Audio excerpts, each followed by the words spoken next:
So, why this is so low though is very check. 1, 2. Test.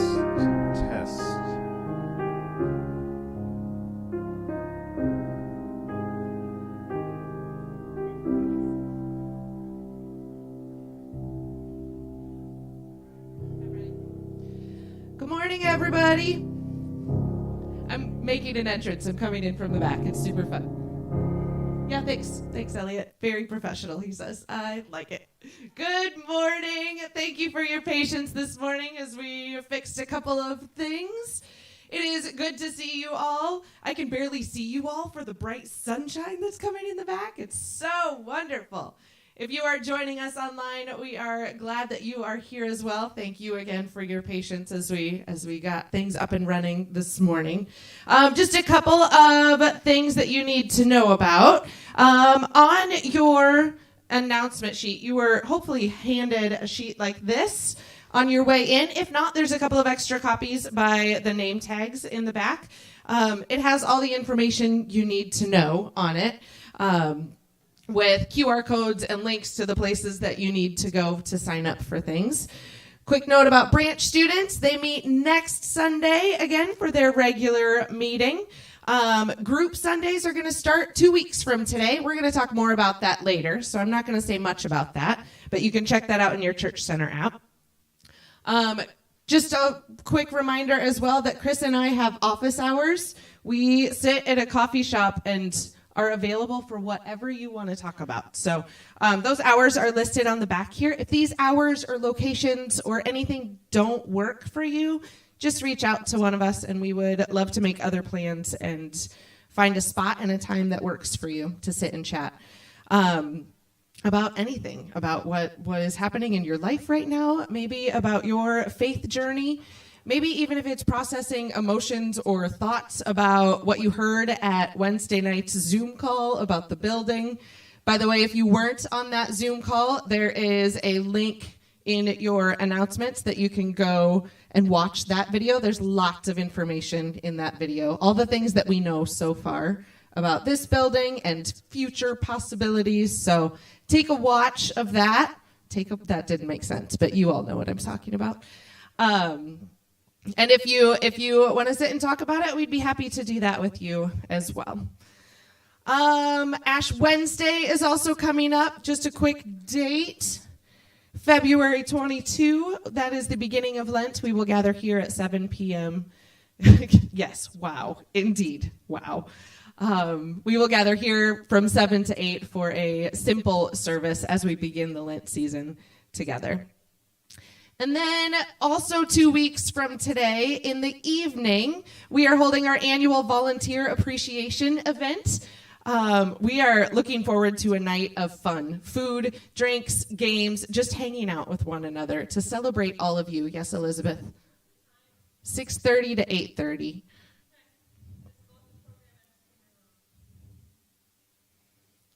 Super fun. Whatever, show up at 6:30. Excellent. Show up at 6:30. If you show up at 6, that's great. You can help us finish things.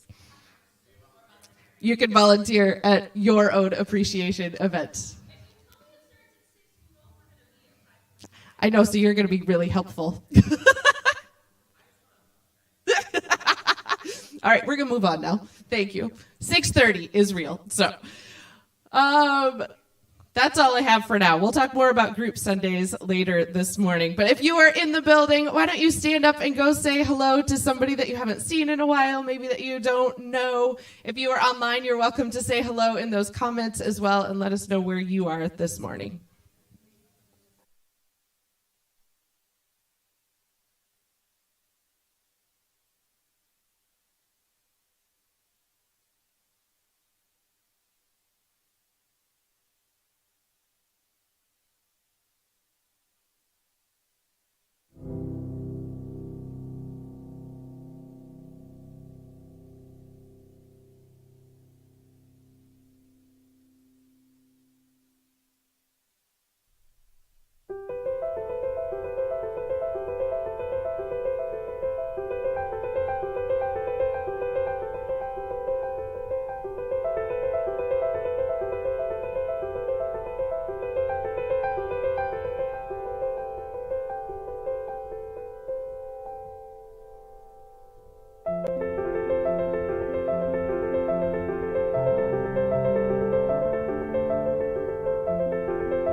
All right, Deb is going to lead us in our call to worship as we light the Christ candle this morning, and then the band will lead us in a song.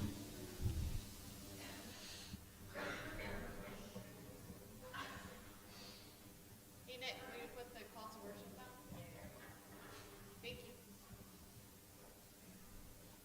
you. Lord of creation, create in us a new rhythm of life composed of hours that sustain rather than stress, of days that deliver rather than destroy, of time that tickles rather than tackles.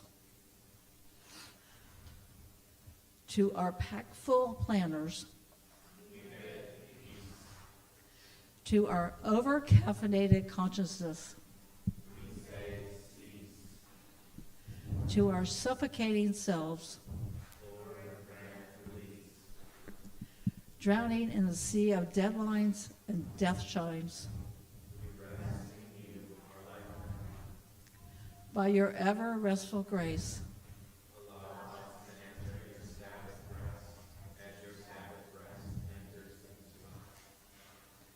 in the name of our Creator, our Liberator, our resurrection and life, we pray.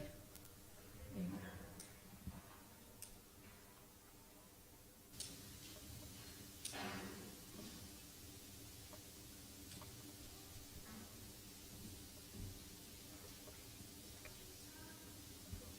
You may stand and sing with us.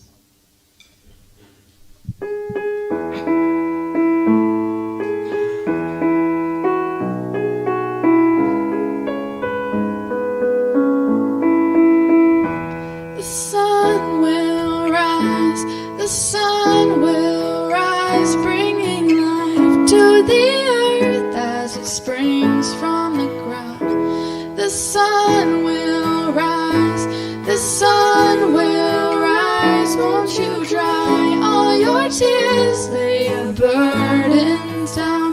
Won't you dry all your tears, lay your burdens down?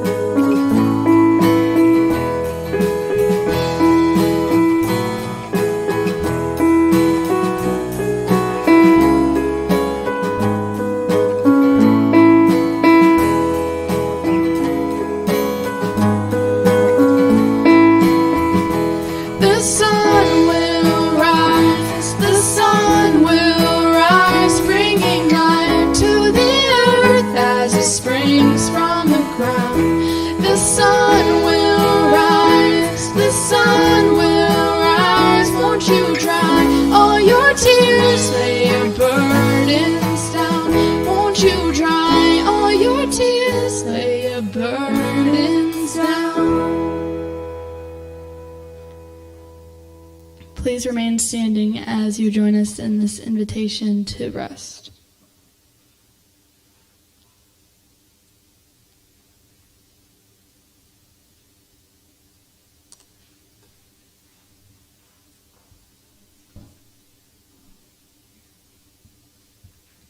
Jesus says, sorry. Come. Come to me, all you who are weary and heavy laden. I will give you rest. The psalmist says, Be still before the Lord and wait patiently for him. Be still and know that I am God. I will be exalted among the nations. I will be exalted in the earth. Return to your rest, my soul, for the Lord has been good to you. Truly, my soul finds rest in God. My salvation comes from him. God commands, Observe the Sabbath day by keeping it holy, as the Lord your God has commanded you. 6 days you shall labor and do all your work, but the seventh day is a Sabbath to the Lord your God.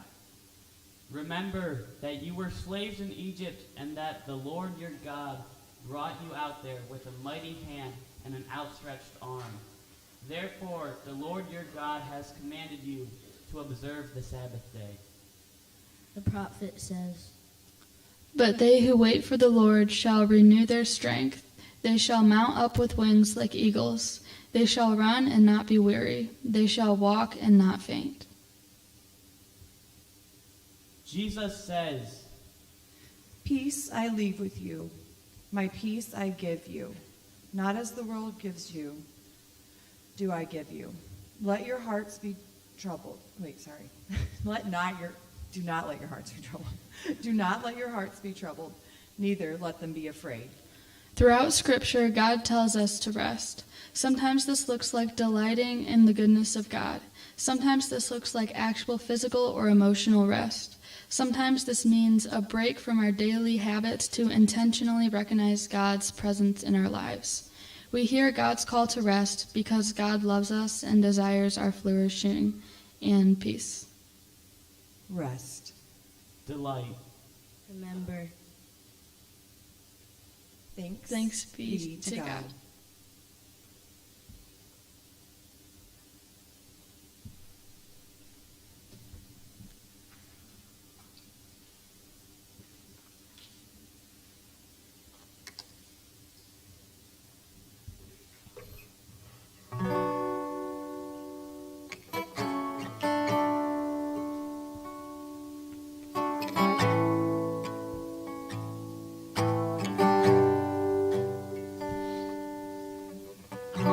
You call me out upon the waters, the great unknown, where feet may fail. And there I find you in the mystery, in oceans deep, my faith will stand. Call upon your name and keep my eyes above the waves. When oceans rise, my soul will rest in your embrace, for I am yours and you are mine.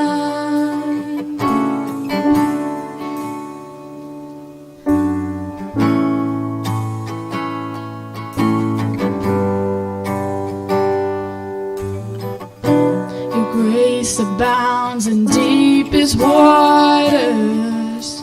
Your sovereign hand will be my guide. Where feet may fail and fear surrounds me, you've never failed and you won't start now.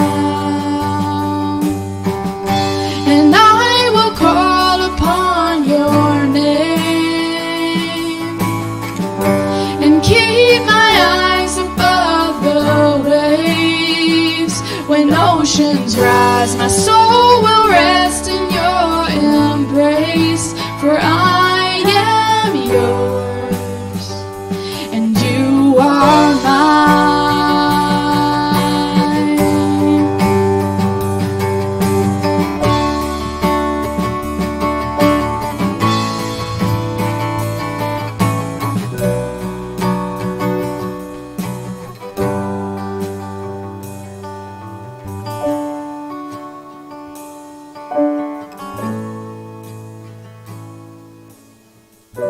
Spirit, lead me where my trust is without borders. Let me walk upon the waters wherever you would call me. Take me deeper than my feet could ever wander, and my faith will be made stronger in the presence of my Savior. Spirit, lead me where my trust is without borders. Let me walk upon the waters wherever you would call me. feet could ever wander, and my faith will be made stronger in the presence of my Savior. Spirit, lead me where my trust is without borders. Let me walk upon the waters wherever you would call me. Take me deeper than my feet could ever wander, and my faith will be made stronger in the presence of my Savior.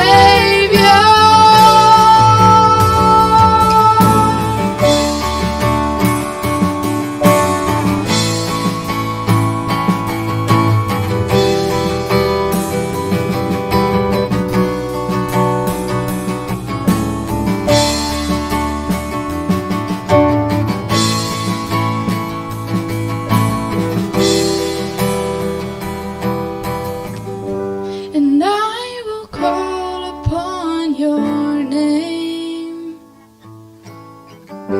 and keep my eyes above the waves. My soul will rest in your embrace. I am yours and you are mine.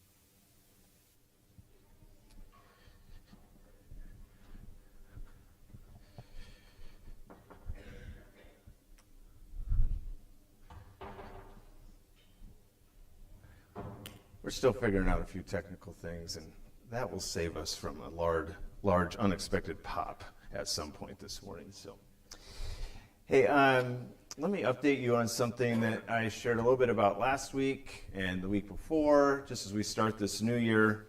I want to just kind of let you know where we are financially. And I shared last week that our offering average for this year is that amount, which is a significant increase from 2022. And last week, as of last Sunday, our average was that amount, which is, a ways behind. The good news is that, now I got to go through all these again.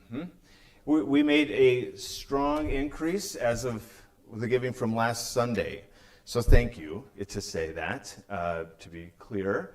And, I think we're on our way. As I said, January is always just a slow month. It just always is. I think we're all kind of getting into the rhythm again.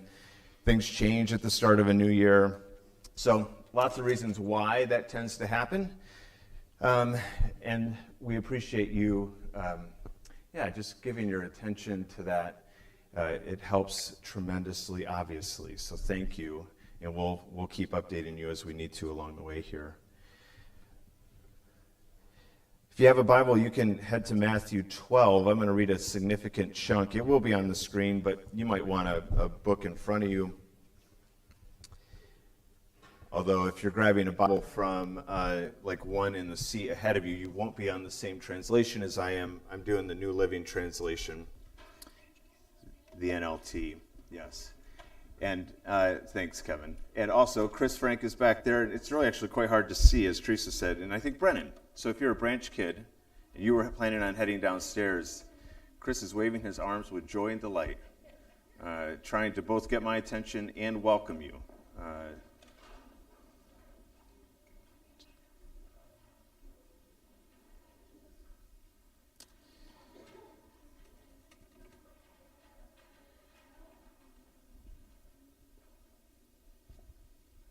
So let's read Matthew 12, at least part of it anyway. We're going to start in verse 1. And we're going to read all the way down to verse 14. So at that time, Jesus went through the grain fields on the Sabbath. We're talking about the Sabbath, obviously. And his disciples were hungry. And so they began to pluck heads of grain to eat. And when the Pharisees saw it, they said to him, "Look, your disciples are doing what is not lawful to do on the Sabbath." And he said to them, "Have you not read what David did when he and his companions were hungry? How he entered the house of God, and they ate the bread of the presence, which it was not lawful for him or his companions to eat, but only for the priest." Okay, let's pause here a second, because if you are not a first century Jewish person, you might not understand the reference here, and this may mean nothing, therefore. So a quick bit of context. Remember David? Remember this guy, David and Goliath? That's the same one. Between the time that he slays Goliath and becomes king, he's a fugitive for a good part of his life, living in the wilderness with men I think men. I don't know men and women. I think just men. An army, a militia that he's gathered together. They're living in hiding in the wilderness, and there's a story in which they are fleeing and they have no food, and it's the Sabbath, and there's the tent of the tabernacle, which is the place where Israel would gather to worship. They didn't have a temple then. And inside was the bread of the presence, which was this holy bread, which, as you can read from what Jesus says, was not meant to be eaten by anyone. It was special. And so it wasn't like the drive-through, you'd swing into the tabernacle and ask for some bread of presence. You didn't do that. That was not a thing. But David and his companions were hungry, and so they went in and did what was not allowed, what was not lawful to do. They ate the bread of the presence. And Jesus is like, you know about that story. God didn't get mad at him. So obviously, it's okay in some instances to not follow the laws that God, by the way, has established. That was a law that God made. So Jesus is saying that there's some laws that God has made that you don't have to follow in certain circumstances. You can imagine why the religious leaders wanted to kill him. And this is like scandalous. This is scandalous stuff.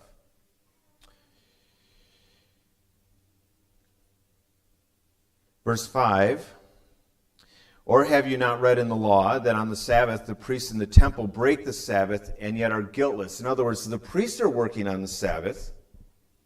They're doing work.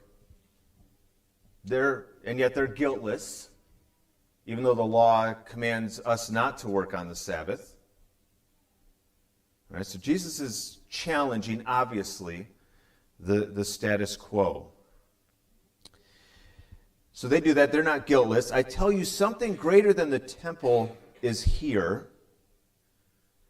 But if you had known what this means," and by this he means this next little part in quotations, "I desire mercy and not sacrifice." If you knew what that meant, you would not have condemned the guiltless. For the Son of Man is Lord of the Sabbath. So there's a lot going on there. We don't have time to unpack it all. Just enough to say for now that Jesus is challenging the status quo and is saying that there are times when the law is not primary. The scene then shifts. Verse 9, "He left that place and entered their synagogue. A man was there with a withered hand, and they asked him, the religious leaders asked Jesus, 'Is it lawful to cure on the Sabbath?' And they asked him so that they might accuse him."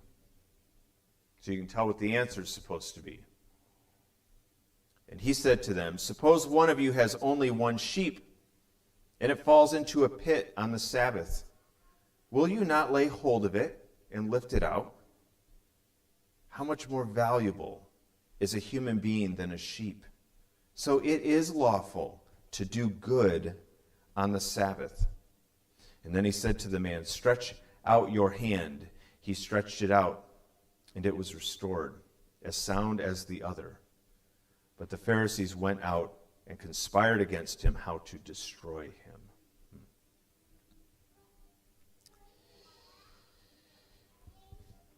I think it's exceptionally common, I'm afraid to report, that the more that people practice religion, the more that rules become the focus. I think it's probably largely connected to our desire for certainty. We like things to be very black and white and clear and well-defined and laid out, especially when we're talking about things that have to do with salvation or our eternal destiny. We like to have things clearly established. And so I think one of the things that happens is that we tend to create sets of rules around how we practice our religion. And I'm talking more broadly than just Christianity, although we certainly do it within Christianity. And what seems to happen, I think, over time is that the rules come to rule us. You know what I mean? I think Sabbath is a good example of this in ancient Israel, and when Jesus walked the earth, and still today, what becomes most important, what gets most focused on, most talked about, most measured, so often are the rules. What you can and what you cannot do, if you are, in our case, a Christian. When I was in college, I worked at Meijer in the produce department, learned a lot about vegetables, very, very helpful time. And I worked second shift, so I was usually done around 10 or 11 o'clock. Sometimes I worked a little bit later. So there were some nights on Saturday nights around midnight when I would be leaving, and there would be other Meijer employees barricading the alcohol aisle. Some of you are old enough to remember this. This is Ottawa County, where I'm living at the time. And not that long ago, it's 25 years ago or so, alcohol was not sold on Sunday in, really, I think any place in the county. Is it still that way in Zeeland? I don't think so. I think it's been changed. Yeah, it's been changed recently, but recently. Yeah. Now, what was that about? Why didn't we do that? It was connected to Sabbath. The Christian desire to have a day set apart, which is what God commands us to do. A day that would be holy, different than the other days of the week. And one way that we tried to do this was to say, we should have a rule about not having alcohol on the Sabbath in order to help this day be different than other days. Now, I'm willing to give human beings the benefit of the doubt. I think most of the time we create rules out of good intention. We have good intention most of the time. But I think so often these rules just become burdensome, or worse, they actually pull us away from, they distract us from what is actually at the heart, or supposed to be at the heart of the matter. Because rules themselves are not bad. Rules in and of themselves are not bad. I bet if you're a parent, you have some rules for your children. We need parameters. There are boundaries. There are things that are good to do and things that are not good to do. And often in wisdom, we kind of codify some of these things into rules. We say, thou shalt not steal. We don't say that. God actually says that, right? That's a top 10 rule. And it's a pretty good one. Thou shalt not steal. Except you played the ethical what-if game, right? You played this. Your family's starving, you're starving, and there's some bread in that store window, and you're going to die if you don't break the window and steal the loaf of bread, right? You played this before, this sort of what-if game. And we realize, rules are good, some of them, but even the good ones only can go so far. They're not meant to be the end-all, or the thing that matters most, that's at the center. I think the issue in this passage that we're reading about is that the Sabbath has become centered in rules. This was the orientation of Jesus' day. Guess what? It's the orientation of our day. Around Sabbath, if we're even thinking about Sabbath anymore in our modern culture, and around other things religious, rules so quickly become the center, the thing that matters most, our first concern. And I think Jesus is trying to tell us that to put rules first is to have things out of order. We've seen in this series that the commandment, it is a rule to have a Sabbath. God seems to think this is a good rule for us, a good boundary, a good practice. But in the giving of that commandment, there's very little specificity. We've talked about this, right? It's like, do not work. And everyone is left wondering, well, what does that mean? You know? Where's the boundary? Where's the line? Is this work? Is that work? Can I pick heads of grain in the field while I'm walking through it on the Sabbath? Is that allowed? Can I help the sheep out of the pit that's fallen in on the Sabbath? Or do I have to leave it until the next day? Right?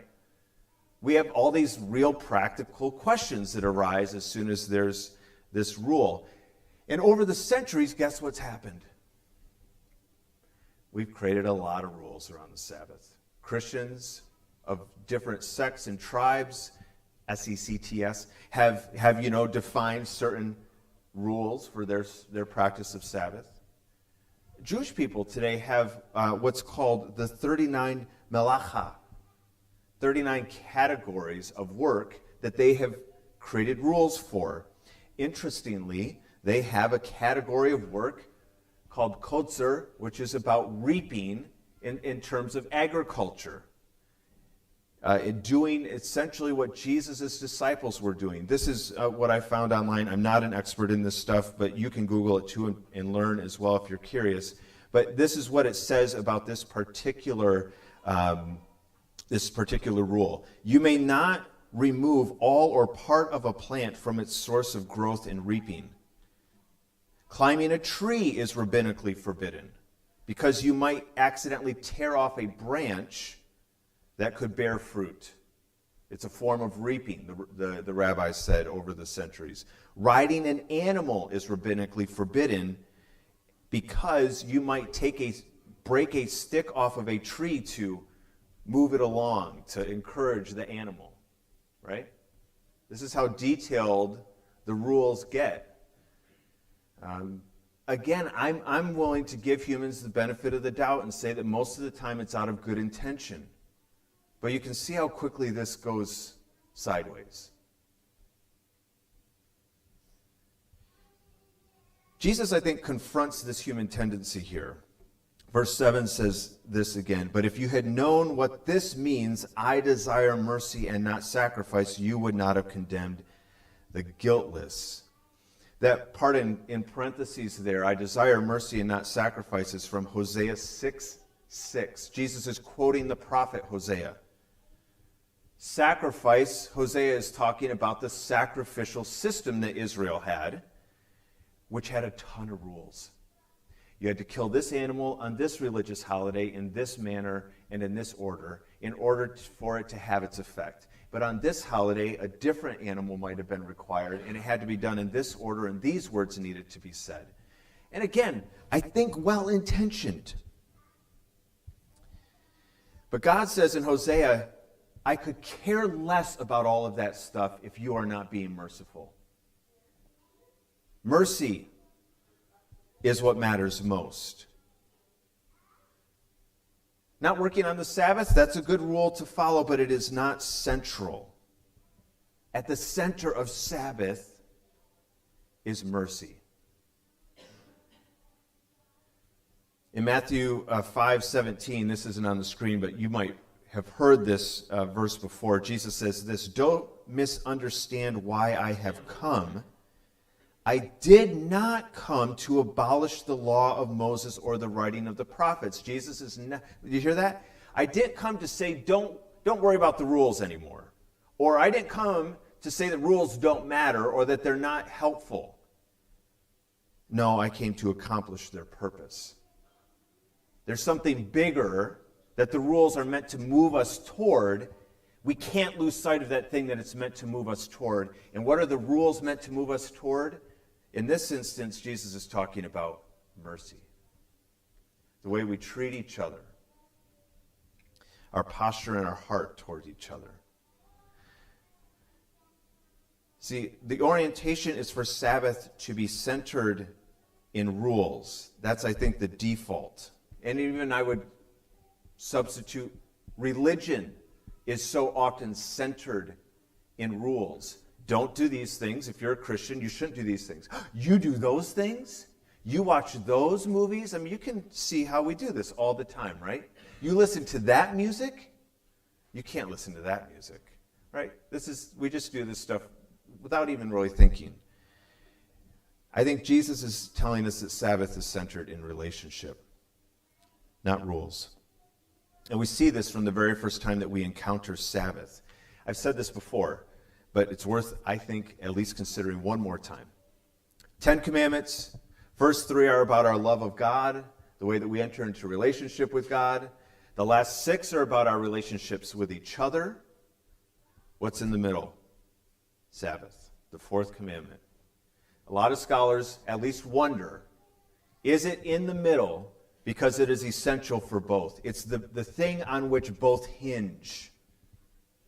And you can't do either of them well if you are running your nose into the ground because you're always working. There has to be rest if you are to love God and love other people. I think that presents us with a challenge today, right? And we've been talking about that. But we see in this hinge commandment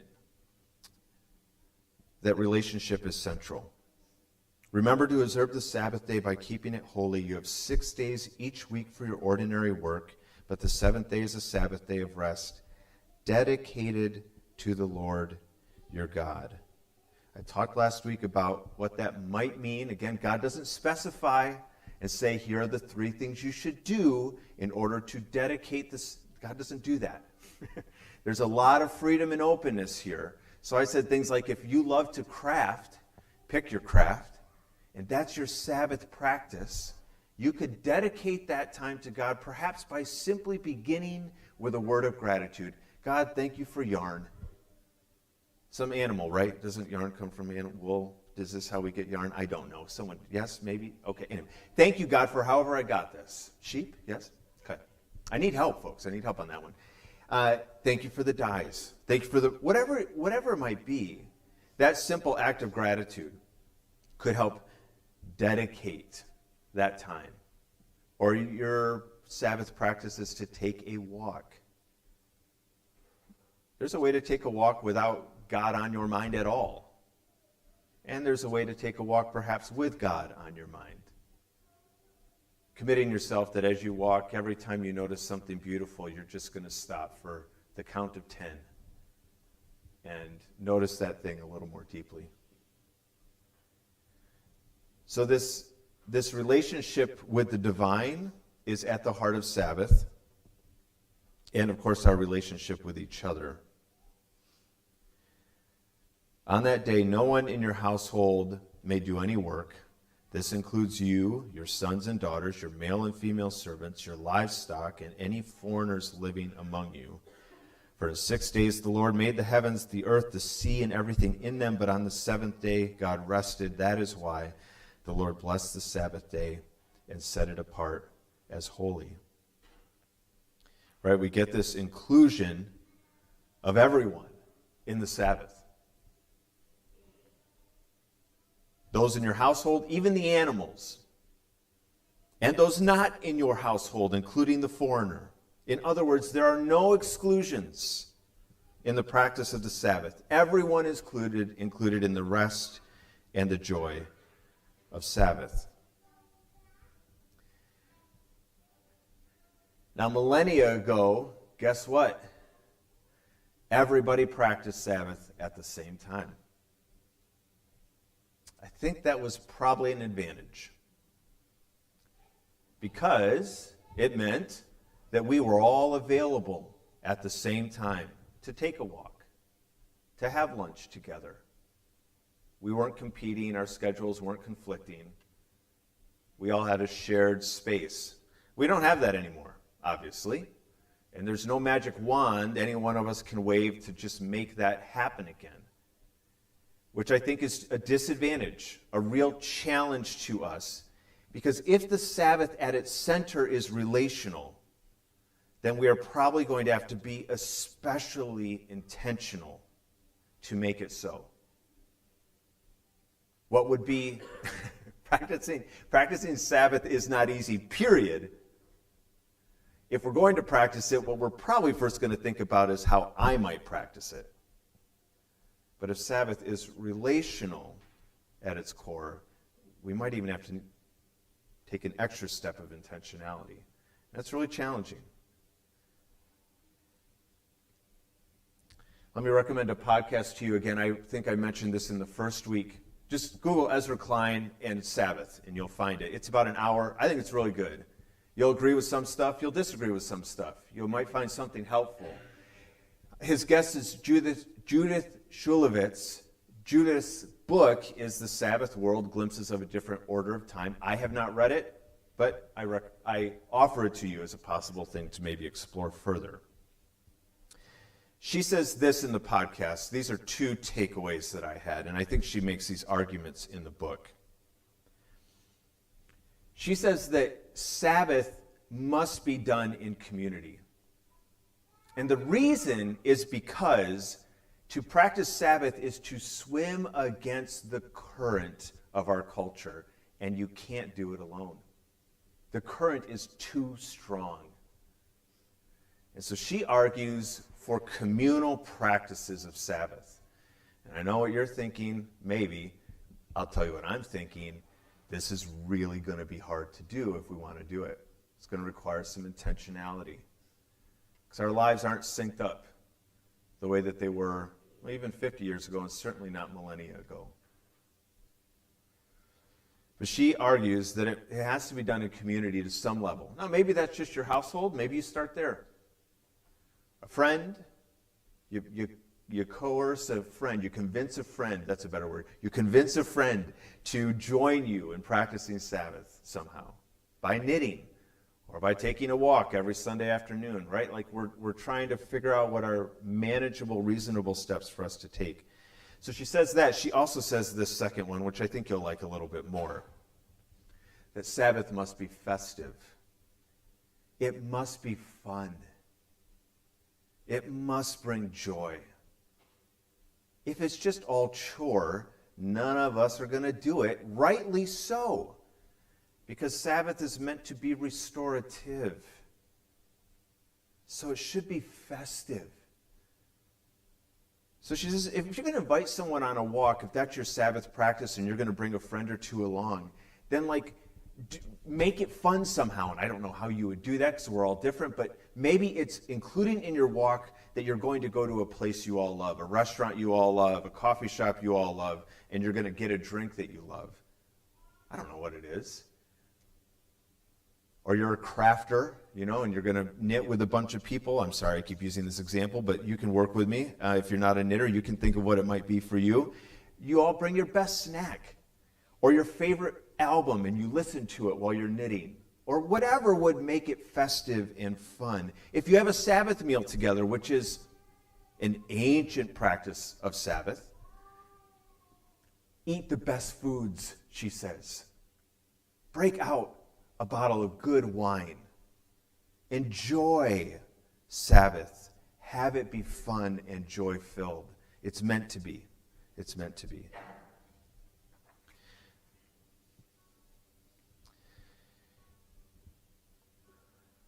So have a Sabbath and have it be centered in relationship. And if you can do that, if you can begin to include other people, whether it's people in your household, people outside of your household, when you start to do that, Sabbath becomes restorative. I think we get glimpses of this in the passage we read at the beginning. Jesus' disciples are picking grain in the field. Why? They're hungry. A basic human need, but they're lacking something.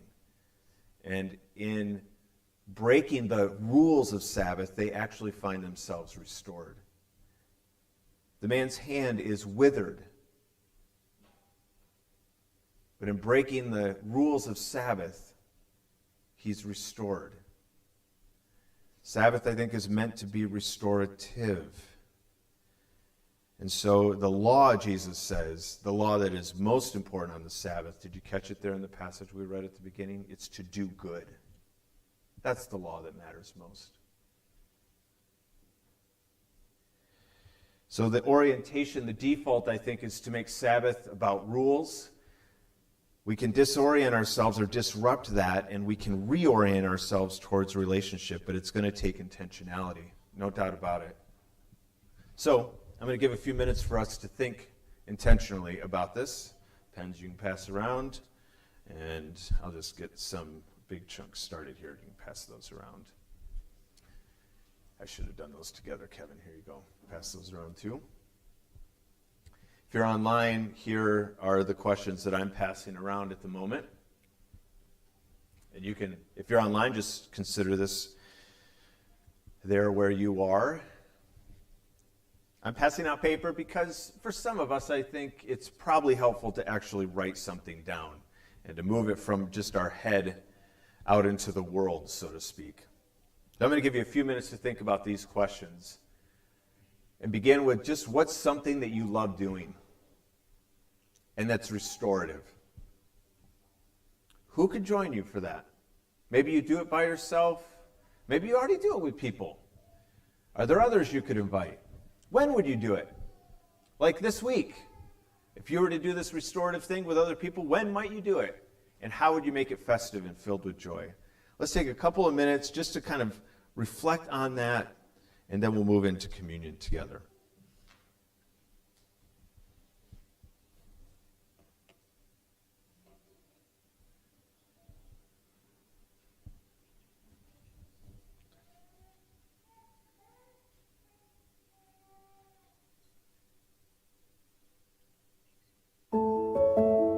Yeah, and if you're a kiddo, if you're a student, I hope you're doing this too. I mean, this matters to you as much as anyone else. Just start by thinking about what's something you love doing. If you have some free time, what would be one of the first things you would like to do?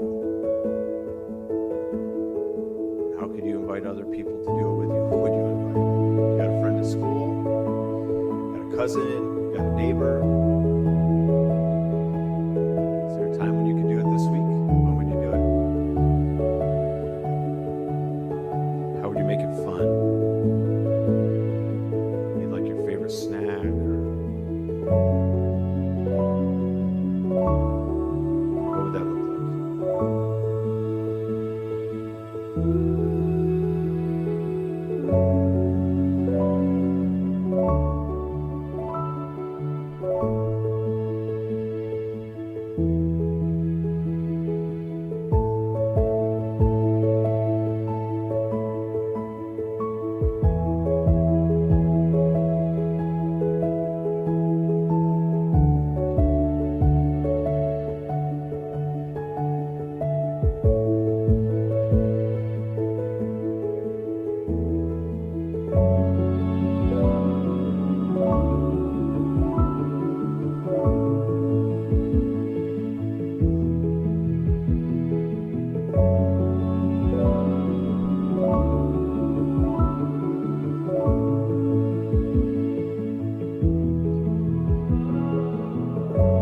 Take another 30 seconds or so.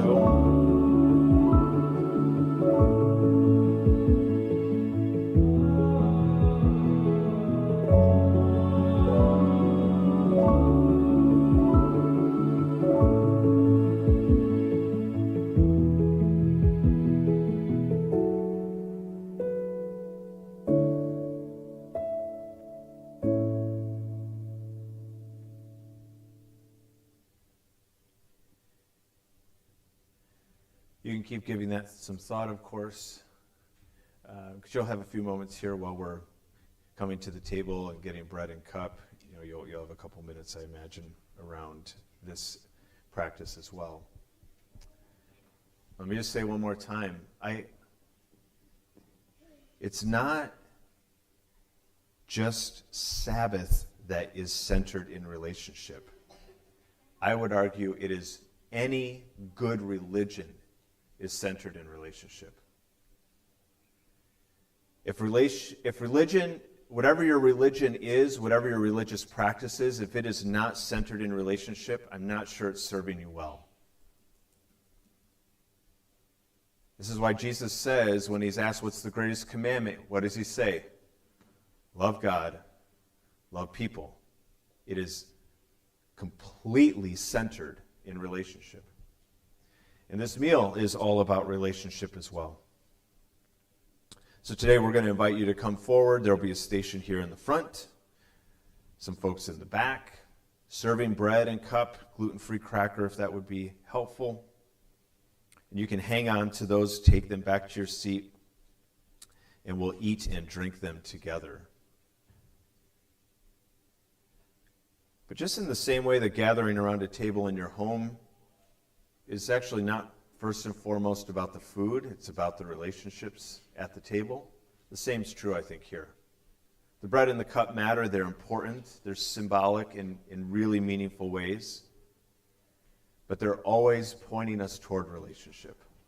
So, let's reflect on that as we come together around this meal. I'd love to have, I need, not just love, I'd love to have and need to have a few folks who are willing to help serve. Is anybody willing to help serve communion today?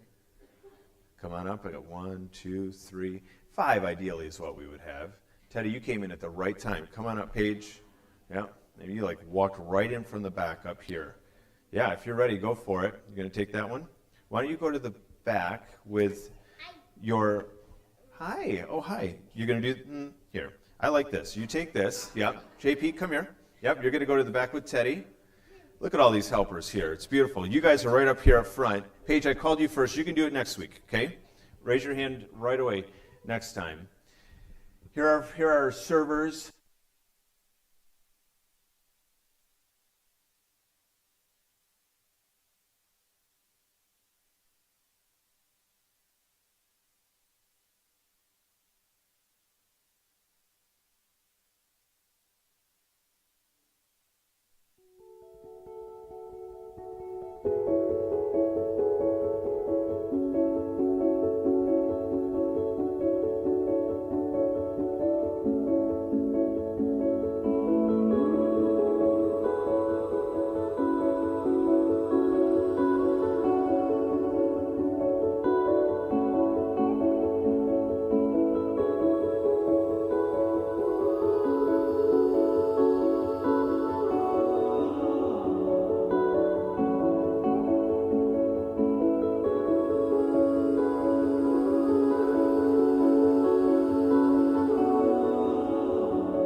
little wafer, that you often might get. Guess what? In this cup are the grapes from many vineyards, right? All coming together into the cup that you now hold in your hand in the same way we have come together from many places into one body. Let's take and drink.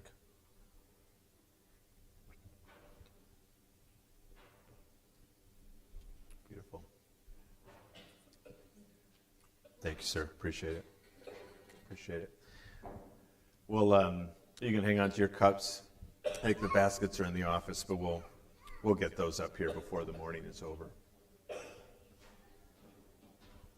Before we leave today, we're going to just share details about what is coming up here in just a few short weeks, couple short weeks, right? 2 weeks from today. So I do have to add that healthy chunk of bread came from Janelle's kitchen. Thank you so much. Janelle, extra tasty. That Okay. was a gift, so thank you for that. 2 weeks from this morning, we're going to start group Sundays again. And it struck me as Chris was talking, all of the Sabbath practices that you talked about, we will offer to do together here as well. So, well done. Yeah. Thank you for that. There will be a walking group. So if you want to take a walk outside and connect with nature, you can do that. There will be a creative group that one of the options that just came up this week is going to be knitting together. So you can knit together. I didn't know that. I didn't know know that. That's awesome. That's Great. so fun. And another option that you can get your hands dirty and plant some things together. So Bethany is going to lead the walking group. So we've invited Bethany and Jeff this morning to come and talk about their group. Bethany's group is the walking group. Jeff is planting seeds. And then we'll talk quickly about the other groups as well. But just a general overview, February 26th is the day that will start. You can sign up for groups for that day in your Church Center app.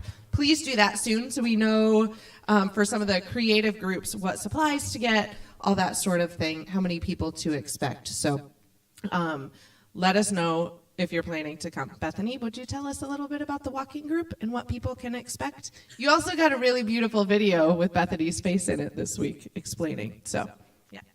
Yeah, I sort of thought I was going to be answering questions, so I don't really have anything new to say. Anybody can come. We do walk about 2 miles, but it's at a slow pace. The biggest thing to know is that it's all weather. So whatever it is outside, we're going to go outside. And the intention is to experience connection to each other, but then also to experience connection to the outdoor world. And we're trying to do that in a way that sets aside a practice of thinking of nature as a metaphor, but really experiencing how much the outdoor world is alive and how we can be in relationship with it. So, Beautiful. Questions? yeah, actually, I'm so glad you brought that up because I was thinking that we should include the animals this time around. So, yeah, hope that's okay. Of course it's okay. Strollers and pets. That's the group for you all. Any other questions for Bethany for that walking group? I know there was a handful of people who did this a number of times the last time we offered it and found it very, very meaningful. So, oh yes. Come to one or all. And Bethany is going to offer this one for the 3 weeks leading up to Easter. And then we're going to do a couple of different things for Holy Week. And then after that, she's going to do another group as well. So the weather will get warmer as you progressively go throughout this group. Anybody else for Bethany? Awesome. Thank you very much. Jeff is going to lead a seed starting group. So we haven't really talked much about details. Go ahead. What do you want to do? Yeah, so when Teresa said this, the timing works out really good. Usually about March 1 is when I start doing that kind of stuff, and so I thought it'd be kind of fun to do as a communal event. So the first week we would probably just talk and kind of plan and maybe order seeds, and then I would think the next week, which would be March 10, okay, probably peppers and things that take a while, and then 2 weeks after that would be perfect for tomatoes. And so, yeah, I have a seed blocker, so we make our own seed blocks. You get your hands really dirty, and we'll watch them grow, and then I assume at the end you can take them and put them in your garden. And probably even if you don't join us, there'll be a lot left over too that maybe some of you can use too. So, Jeff, what about ages for this group? Do you have anything in mind?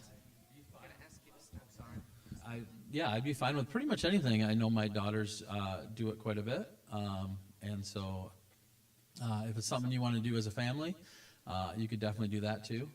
But yeah, I would think pretty much anybody would be welcome. I'm not sure about pets though. I don't know that they'd be very helpful, but. Sorry to your lovely pets. Any other questions for Jeff? So Jeff's group is going to run the 3 group Sundays before Easter. So that will be over by 1st of April. Any other questions for Jeff? Awesome. Thank you very much. And then we're going to have a creative group, and that group is going to be a different project each time. Elizabeth is going to lead the first one on, what's this month? February 20. I thought it said April. Where did that come from? On February 26th, a string art group. Yeah. And this one, there is hammers and nails involved in this. So remind me what age you said for that, Elizabeth.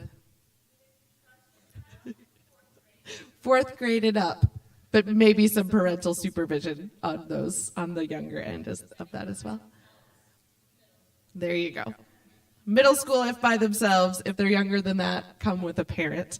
And then there's going to be a knitting group and a couple of other creative options coming in the weeks after that. If you have little kids, like infant toddlers, we will provide care for those babies and toddlers and those super young ones.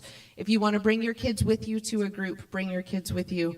If you want them to experience a group that's different than yours, let's talk. We'll figure that out. We'll probably in that either the seed starting group or the creative group each week, we'll probably have a couple of like branch kids leaders that are overseeing that. But let us know if you want to talk through any of those details. Chris is going to tell you a little bit about the 4th option. We have a video discussion group as well. Yeah, which you might guess is probably the one not for kids. I mean, they're welcome to, and I what I mean is like that 4th to middle school probably are not going to find this interesting. The high school students might. I think actually high school students would contribute a lot. We're going to just be talking about, as simple as this topic sounds, we're going to be talking about what it means to follow Jesus. What does that actually look like? We say that all the time. What does it mean? And the videos that we're going to use are of these really excellent, thought-provoking theologians, authors, who I think you're going to like a lot. Each video is in the 10-minute range, so we'll watch the video together, and then we're going to have a conversation. If you're online, this is the group for you. It's going to be tough to do seeds, I think, from a virtual distance, and the walking group, and et cetera. So that's what I would say about this one, is that it's great for online people, probably high school and up. The other 3 groups are groups that could work for kids who are younger. And again, to reiterate what Teresa said, let's talk, because we know that a challenge here, or it might be a challenge, is like, how do I navigate this with my child? Or I have one child for whom this works great for, and one whom maybe it doesn't. Let's talk now, and let's kind of try and plan on how we might do that in a way that is meaningful for everyone. Because we're still learning, right? This is only our 2nd time doing this. We know we have a lot of room to grow. Okay? That's my spiel. Okay. Well, let's stand then, friends. I think there's a blessing, Nick, hopefully. Yes, there is. We're going to say these words to each other again as we prepare to leave and go into the week. No one probably wants to eat that one. There's plenty of bread if you do want to come up here and enjoy. But let's say these words out loud to each other as we go today. Lord of creation, create in us a new rhythm of life, composed of hours that sustain rather than stress, of days that deliver rather than destroy. By your ever restful grace, allow us to enter your Sabbath rest as your Sabbath rest enters into us. Go in peace, friends. Go in peace. Amen.